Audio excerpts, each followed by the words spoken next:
Jordan was 6 months when they diagnosed him with muscular dystrophy. And the only reason that they even did the test on him is because it runs in my family.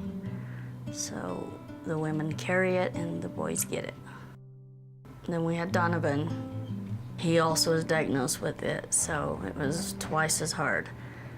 As they got older, Jordan walked all up until 8.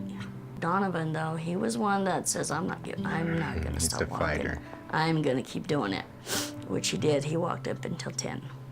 Then from there, I mean, you know, just their muscles started getting weaker and weaker, and Jordan became 15, and he had back surgery. He went through so many surgeries. From his neck all the way down to his spine.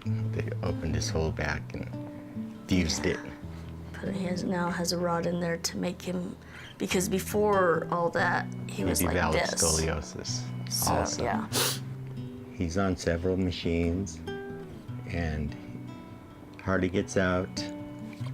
And now that he's turned 18, they took away his PT, the physical therapy.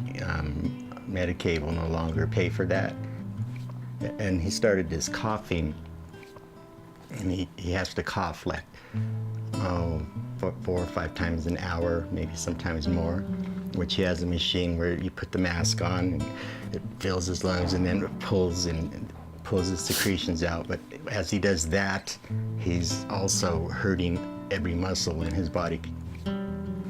Most parents get up, wake their kids up for school, and we get up actually, see if they're still breathing, you know, so, you know, that's just tough in its own. And the minute he does wake up, it's the machines. It's the coughing and suction, and the adjusting him and just getting him. It takes like an hour to just get him to where he's, you know, awake and breathing right.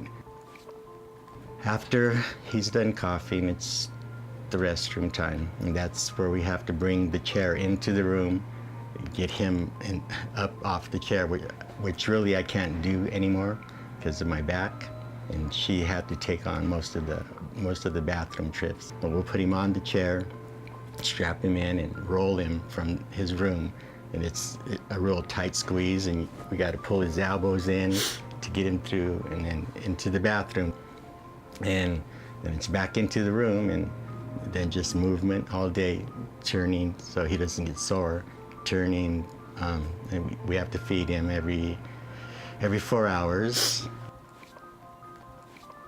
What we're asking for is for your help to give him a lift into the bathroom and a whirlpool.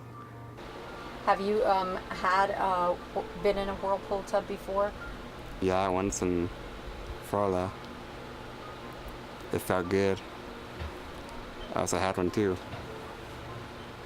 It'd be really nice to have one here, wouldn't it? Yeah, my bones. Since I can't get a therapy anymore, felt good. My back's going. I've already under doctor's care, and I really feel bad when she has to take the brunt, you know. But to just strap him in and that just helps. be awesome. We'll be so relieved. I mean, it's just so like would he. a lot of... because any little bump, you know, Right. we try our hardest not to, even if any little bump, you know, they just get bruised, and it's just, you know, it's really hard on them. What they have in their room now is half of a lift. It's just a lift that goes from one bed to the other, and it just goes across the wall. They also put one in the bathroom. So there's one in the bathroom, one in the bedroom, but they're not connected. We appreciate it when we got those, but they just didn't do the job at all. It's all actually a net.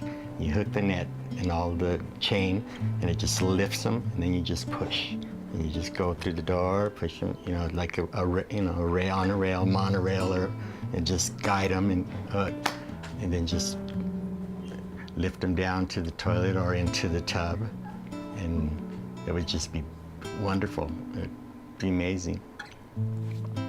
We love him. what we can give, you know, besides all the physical, just love him until we can't. You can make a difference in someone's life today. Contact the Home Builders Foundation.